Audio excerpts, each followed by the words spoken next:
ورحمة الله وبرکاتو زما خوږو شاګردانو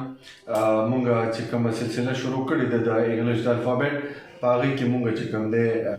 د جې نه پس کې طرف ته به ځو خیر انشاءالله العزیز کې څنګه لیکل کېږي څومره لاینونو کې دی کومو لاینونو کې دی اپر لاینز کې دی لور لاینز کې دی انشاءالله العزیز هغه به زه تاسو ته اوس لیکم او تاسو به یې ذهن نشین کوئ انشاءالله ما سره اوسئ. زمونږ چې کوم نن د انګلیش الفابet سلسله ده په هغې کې زمونږ لیټر دی کې څنګه لیکل کېږي ګورئ ورته مونږ سره چې کوم دی دا 4 لاینز دي د انګلیش د لیکلو دپاره سمال لیټرز کې د دې ځینه یعنې د تھرډ لاین نه سټارټ کېږي دلته به کې دی قلم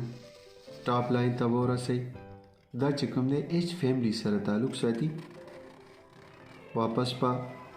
راشئ تھرډ لاین ته او د مډ 2 لاینز کې به چې کوم دی دې کې یو کیپیټل آر واچوئ او دغه جویننګ ټیل به وله جوړ کړئ د دې ځینه چې کوم دی سټارټ دی دا جویننګ ټیل دی دلته کې مونږ چې کوم دی دا ریسټریکټ کړی دی د دې مډ 2 لاین سنټر باندې دا چې کوم دی د دې سپیسیفیکیشن کې دا هم جویننګ ټیل دی د دې سپیسیفیکیشن کې راځي دا یو دی کې دا سترګه چې کوم ده دا یو او دا بره اپر چې کومه حصه ده دې کې دا یو د دې د آی یا سترګه جوړول دا د دې سپیسیفیکیشن دی بیا ورته وګورئ جي دلته هم قلم کېښو ټاپ لاین ته لاړئ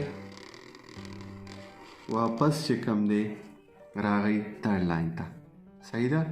د دې ځای نه به چې کوم دی بره قلم بوځئ او د مډ 2 لاینز کې به پکې یو کیپیټل آر واچوئ او د دې دا جویننګ ټیل به داسې دی نیمه پورې یا څه کم حصې پورې راولئ تاسو سره به چې کوم دی یو ښکلی شانته کې دا به ډیولپ شي جوړ به شي دغه ستاسو د نن